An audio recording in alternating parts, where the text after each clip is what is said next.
맥스 루케이더라는 사람이 적은 글입니다. 제가 보니까는요, 거미 이야기를 하고 있습니다. 이 거미가 거미줄을 치기 시작했습니다.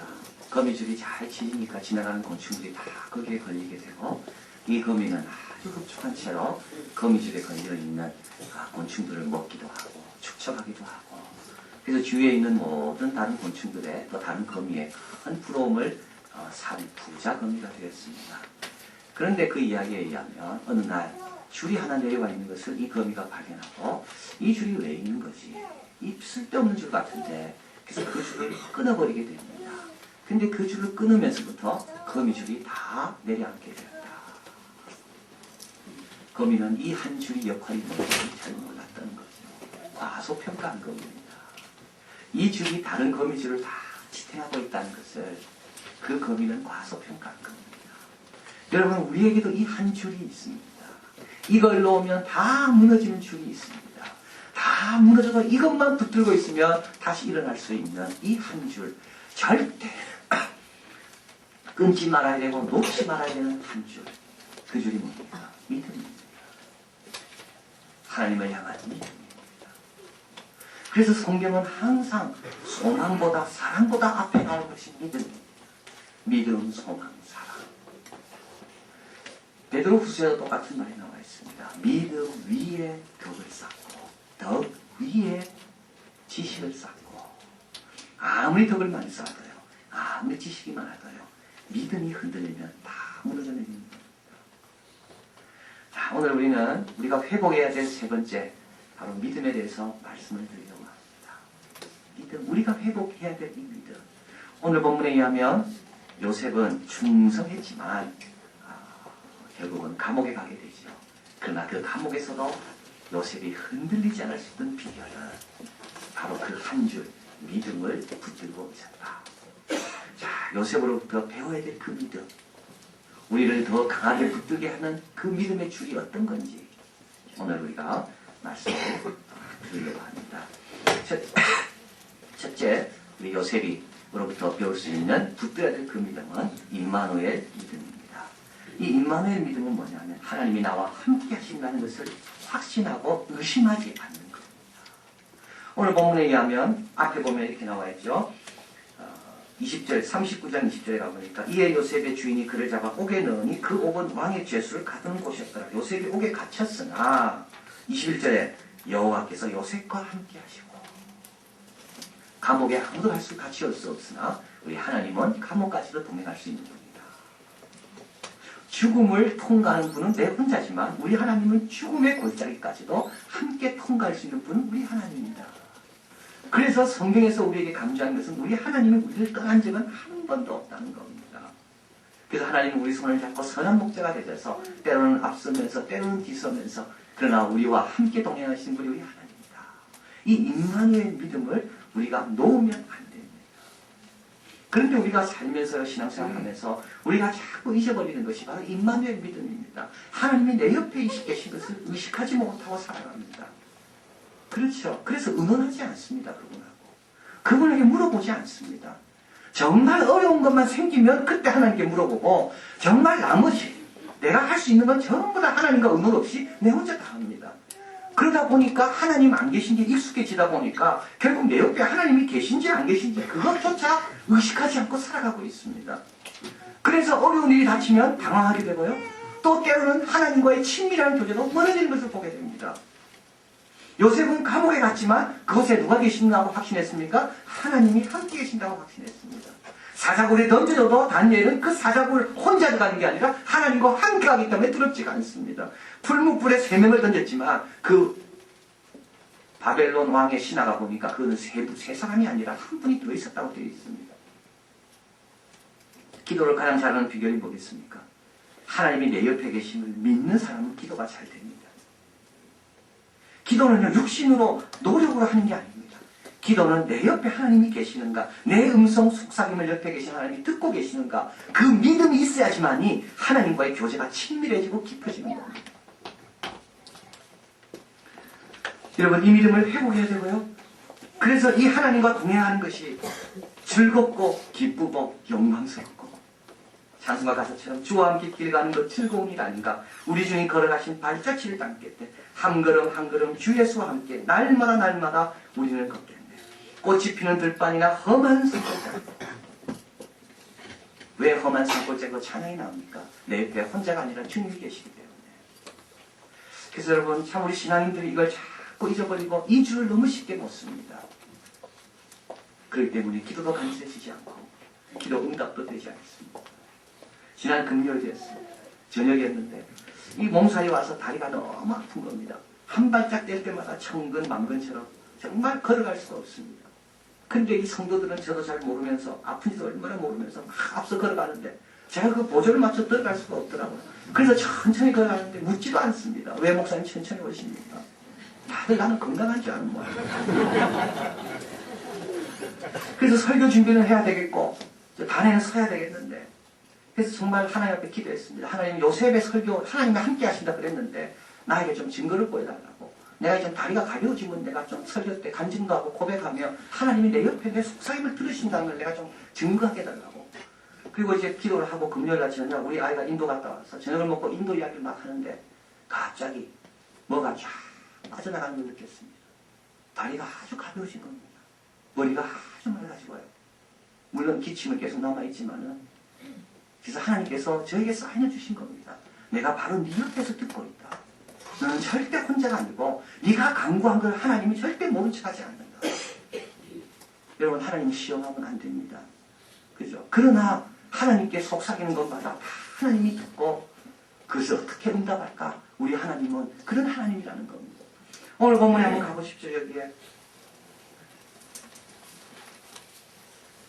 21절에 여호와께서 요셉과 함께 하시니 그에게 인자를 더했다는 말이 나옵니다. 이 인자를 더했다는 말은 하나님이 응답하셨다는 말입니다.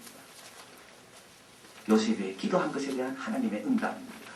때로는 미소로, 때로는 평안으로, 때로는 열매로, 때로는 전업의 은혜를 있게 하심으로 우리 하나님은 옆에 계시면서 우리의 기도를 다 듣고 계신다. 그래서 여러분 어디 가든지요, 여러분 하나님과 의논하시고요. 어디 가든지 하나님과 속삭이십시오. 그러면 지루하지 않습니다. 그러면 답답하지 않고요. 그러면은 하나님 안에서 풍성함을 누리게 됩니다. 우리가 이 믿음을 빨리 회복해야 됩니다. 하나님은 옆에 계시구나. 하나님 사랑합니다. 하나님 고맙습니다. 하나님 여기 갑니다. 하나님 갔다 왔습니다. 두 번째로 오늘 본문에서 회복되어야 될 믿음은요, 하나님 나를 위해 일하고 계신다는 것을 믿는 겁니다. 오늘 40장 1절에 가보면 갑자기 배경이 바뀝니다. 감옥이 아니고 바로의 궁정입니다. 그 위에 애고방에 술 맡은 자와 떡 굽는 자가 그 주 애고방에게 범죄한지라. 왜 갑자기 이 두 사람이 나오고 애고방이 여기서 나옵니까? 이 감옥하고는 이 바로 왕의 궁궐에 일어난 이야기하고는 아무 상관이 없습니다. 그런데 왜 하나님께서 성경에 이걸 기록하고 계십니까? 비록 요셉은 감옥에 있다 할지라도 하나님은 요셉을 위해 바로 왕의 마음을 움직이고 계신다는 겁니다. 그래서 바로 왕이 화가 나게 되고 이 떡 굽는 관원장과 술 맡은 관원장을 요셉이 있는 감옥에 넣게 되고, 그리고 이들이 동시에 또 꿈을 꾸게 되는데, 이 모든 것들은 요셉을 위해서 하나님께서 일하고 계시는 증거입니다. 그래서 우리가 확실히 믿어야 될 것은 뭐냐면, 나는 감옥에 있다 할지라도 내 육신은 제한되어 있다 할지라도 하나님은 나를 위해 지금도 하나님이 하실 일을 하고 계신다는 그 믿음입니다. 나는 자녀를 잘 키우지 못한다 할지라도 지혜가 부족해서, 그러나 우리 자녀를 위해 하나님께서 여러 좋은 환경으로 인도하고 계신다는 것을 믿어야 된다는 겁니다. 내가 다가 아닙니다. 내가 지금 경험하는 것이 다가 아닙니다. 우리 하나님은 요셉이 감옥에 있기 때문에 요셉이 할 수 없는 게 뭔지를 아십니다. 그래서 하나님께서 그걸 위해서 더 열심히 일하고 계시는 겁니다. 여기 오늘 본문에 보면 떡 굽는 관원장이 나옵니다. 술 맡은 관원장.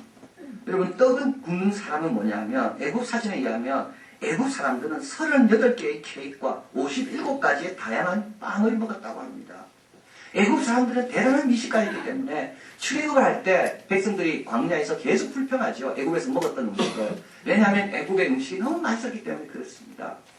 그런데 이 사람은 이 떡을 굽는 많은 기술자 가운데도 최고입니다. 그래서 바로에게 올릴 때는 그냥 떡을 올리지 않고 최고의 걸작만 올렸다는 겁니다. 이 사람은 관원장입니다. 하나님께서 두 관원장, 떡 굽는 자와 술 맡은 자를 보내시고 요셉이 있는 곳으로 인도해 드리시는 거죠. 그리고 그들이 동시에 꿈을 꾸게 하시고 그 꿈으로 고민하게 하셔서 요셉으로 인하여 하나님의 역사를 체험하게 하는 그 역사를 하나님께서 계속 이루어 가신다. 강용호 박사가 적은 우리가 얻지 못할 삶은 없다 책을 지난주 읽었는데요. 우리가 잘 아는 대로 우리 강용호 박사는 중학교 때 축구를 하다가 망막박미로 신명을 했습니다. 그러나 그는 한국 명인 최초로 유학을 가고요. 피츠버그 대학에서 교육학 박사를 받았습니다. 그리고 상원 인준을 거치하는 백악관 국가장애위원회 차관보를 역임하고 대학 교수로도 활동을 하고 있습니다. 그는 이 책에서 말합니다. 맹인이 잘 살아가기 위해서 또 이분은 교육가니까 자녀들이 공부를 잘하기 위해서 가장 필요한 게 뭘까? 그는 건전한 자긍심. 내가 얼마나 존귀한다고 귀중한 자인가. 그거를 장애를 입었음에도 잊지 않고 붙들 때 건강하게 살아간다는 겁니다. 저는 그거를 대하면서 건전한 자긍심, 자아가 어디서 올까? 하나님이 나를 위해 일하고 계시는구나. 지금도 하나님께서 별들을 나를 위해 움직이고 계시는구나. 지금도 바로의 왕이라 할지라도 미친한 요셉을 위하여 하나님께서 바로의 마음을 감동시키시듯이 하나님께서 나의 약속을 이루기 위하여 하나님을 움직이고 계시구나. 강용호 박사는 이 책에서 두 아들을 소개합니다. 강진석과 강진영입니다. 둘 다 미국의 최고의 사회고등학교를 나왔고 큰아들은 하버드 의대, 둘째 아들은 시카고 대학 나와서 듀크법대를 다니고 있습니다. 그때 당시에요. 나는 이걸 읽으면서 좀 기분이 조금 좋지 않았습니다. 뭐 이렇게 뭐 일부만 찍어도 이렇게 자랑하는 것 같아서요. 근데 요셉이 알린 세상에서 그들이 그냥 인류 대학을 간 게 아닙니다. 아버지가 앞을 못 본다는 것을 하나님께서 아시고 아버지가 못하는 부분을 하나님께서 책임져서 도우셨다는 그 증거를 하나님께서 두 아들을 통해 보여주고 계시는구나. 그걸 깨닫게 됐습니다. 이 아들이 쓴 내용에 이런 내용이 나옵니다. 맹인 아버지를 두고 있는 자녀. 얼마나 아버지가 눈을 떴으면 하고 팔았을까요? 아버지의 기도를 많이 했다고 합니다. 저도 눈뜬 아빠를 하고 싶어요. 아빠와 야구도 하고 싶어요. 하나님께 기도를 많이 했습니다. 어느 날 아빠가 책을 읽어주는데요. 불이 다 꺼졌는데도 아빠는 책을 계속 줄줄 읽더랍니다. 점자를 그치니까 빛이 필요하죠. 그래서 그 아들은 이렇게 썼습니다. 부정적으로 보기 쉬운 시각장애인 주사도 어둠 속에서 책을 읽을 수 있는 긍정적인 면이 있구나. 눈뜬 내가 아빠를 안내한다고 생각했는데 결국은 맹인인 아빠가 눈뜬 나의 인생을 멀리 보시고 안내해주고 계시는구나. 우리 예수님 말씀하셨습니다. 아버지가 일하니 나도 일한다. 성경에 모사되어 있는 모든 하나님에 대한 건 우리 하나님은 농부로, 우리 하나님 일하는 분으로, 우리 하나님 지금도 쉬지 않는 분으로 묘사되어 있습니다. 우리가 회복해야 될 믿음은 바로 이겁니다. 하나님이 지금도 나를 일하십니다. 그래서 비록 내가 감옥에 있다 할지라도, 비록 여러 가지 한계로 인하여 내 마음대로 뜻을 펼치 못한다 할지라도 기죽지 말고 내가 해야 할 일을 신실히 감당하라. 이것이 요셉을 통하여 우리에게 주시는 회복해야 될 믿음의 면입니다. 자, 여러분 이렇게 요셉이 하나님이 지금도 나를 일하고 계신다는 확신과 하나님의 옆에 계신다는 이 확신이 있으면 요셉은 어떻게 되겠습니까? 여유가 생깁니다. 여유가 생기면 어떻게 되는데요? 남을 돕게 됩니다. 여러분 참 오늘 본문 한번 가볼까요? 이 본문에 가보면 6절 같이 있습니다. 아침에 요셉이 들어가 보니 그들에게 근심 빛이 있는지라. 7절 있습니다. 요셉이 그 주인의 집에 자기와 함께 갇힌 바로의 관원장에 묻되 당신들이 오늘 어찌하여 근심 빛이 있나이까? 지금 요셉도 처리가 좋습니까? 안 좋습니다. 그런데도 하나님이 함께 하시고 하나님이 나를 일하고 계신다 하니까 요셉 마음에 여유가 있는 겁니다. 여유가 있으면 남의 어려운 게 보입니다. 자, 그래서 요셉이 어려움을 받습니다. 이야기를 듣고 그 다음에 뭐라 이야기합니까? 8절. 그들이 이르되 우리가 꿈을 꾸었으나 이르되 이 해석할 자가 없다. 요셉이 그들에게 이르되 해석은 하나님께 있지 않냐니까 청컨대 내게 고하소서. 마지막 요셉으로 인하여 회복될 신앙의 면인데요. 이것은 바로 문제 해결의 열쇠는 하나님께 있다는 확신입니다. 그런데 여러분 우리가 이 확신을 잘 안 가지고 있죠. 왜냐하면 나도 문제가 많이 있으니까. 그래서 나도 내 문제도 지금 내가 못 풀었는데 무슨 남의 문제 내가 풀어주겠다고 그렇게 말하는가. 그래서 사탄은 우리에게 끊임없이 속삭입니다. 남 어려운 거 놓고 하나님의 말씀대로 한번 해결받는다는 걸 말을 해야 되는데 사탄은 우리에게 네 문제나 해결해라. 네 문제도 해결 못한 주제에 무슨 남의 문제를 가지고 네가 이야기하냐. 근데 그건 사탄의 음성입니다. 예수님이 십자가에 달렸을 때 많은 군중들이 예수님 비웃었습니다. 너나 구원해라. 예수님 말씀에 만약에 그 말씀을 듣고 흔들렸다면 본인도 다른 사람도 구원 못했습니다. 그러나 예수님은 하나님께 다 맡겼습니다. 내 문제를 하신 하나님께 다 맡기고요. 이를 구원하는 건 내가 아니고 하나님이기 때문에. 그래서 문제 해결의 열쇠가 있는 사람은 비록 내가 어렵다 할지라도 남을 도와주는 데 인색하지 않고 주저하지 않는다. 왜? 열쇠는 누가 가지고 있어요? 하나님이 갖고 계심을 믿기 때문에 그런 겁니다. 여러분, 그래서 누가 괴로워하면 담대히 말하십시오. 하나님께 기도하라고. 하나님께 아뢰고 교회 나오라고 담대히 말하십시오. 비록 내가 교회에 와서 은혜를 못 받는다 할지라도 하나님이 임하시면 하나님의 역사는 누구에게나 베풀릴 수 있다는 것을 우리가 그것마저 놓으면 되지 않습니다.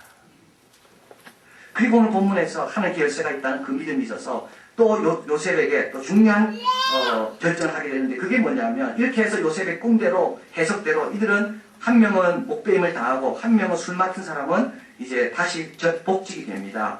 그리고 23절에 가볼까요? 술 맡은 관원장이 요셉을 기억지 않고 잊었더라.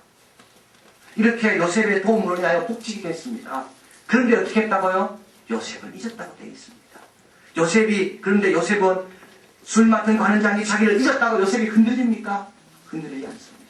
왜냐하면 문제 해결의 열쇠는 누가 가지고 있습니까? 술 맡은 관원장이 아니고 하나님께 있다는 것을 알았기 때문에. 술 맡은 관원장이 기억했다고 해도요. 바로가 움직이지 않으면 소용없습니다. 술 맡은 관원장이 기억 안 했다 할지라도 우리 하나님께서 바로 마음을 감동하시면 얼마든지 요셉은 총리자에 오를 수 있는 겁니다. 누구의 손에 달려 있습니까? 이거는 하나님 손에 달려 있는 겁니다. 여러분, 너무 사람들로 인하여 힘들어하지 마십시오. 사람들이 여러분을 정하는 게 아닙니다. 사람들이 우리 가정을 책임지고 우리 가정을 형통으로 인도하는 게 아닙니다. 우리 하나님이 인도하십니다.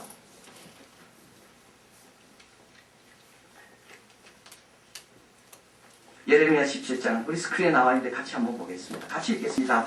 무릇 사람을 믿으며 혈육으로 그 권력을 삼고 마음이 여호와에서 떠난 그 사람은 저주를 받을 것이라.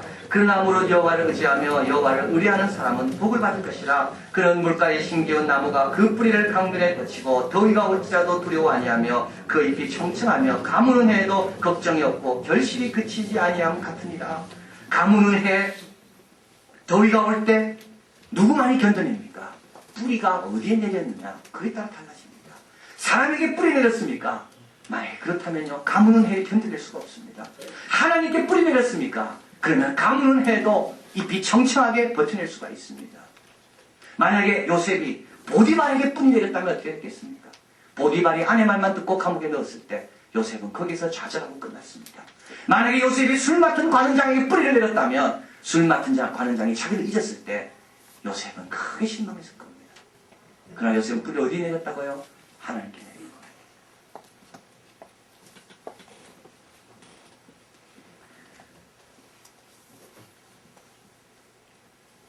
그 이창호가 두는 바둑에 대해서 복골 씨가 이렇게 말한 것을 읽었습니다. 이창호는 나이가 어리지만 어른스러운 인물입니다. 이창호는 바둑을 어떻게 두냐면 대부분 이렇게 대결을 하다가 불리해지면 무리수를 둔답니다. 승부수를 두는 거죠. 그런데 이창호는 아무리 불리해지더라도 무리수를 두지 않고 법수를 둡니다. 복골 씨가 이창호의 바둑을 쭉 관찰하면서 이렇게 말하고 있습니다. 그런데 결국 또 한 번의 기회가 오고 이창호가 판세를 역전시키는 것을 많이 봤다는 겁니다. 저는 그 말을 들으면서 법수로 승부하는 거구나. 무리수와 승부수로 승부하는 게 아니라 하나님이 우리에게 말씀한 법대로 말씀대로 믿음대로 살면서 승부하는 거구나. 그러면서 그는 그 책에서 이렇게 쓰고 있습니다. 반드시 기회는 또 온다는 겁니다. 41장에 2년이 지났습니다. 바로가 꿈을 꾼 즉 자기가 하숙하에 섰고 2년 지나니 또 요셉에게 기회가 온 겁니다. 무리수를 두지 않고 승부수를 두지 않고 요셉은 하나님께 뿌리내리는 법수를 두다 보니까 요셉에게 하나님께서 그 신실함을 보고 또 기회를 주시는 겁니다.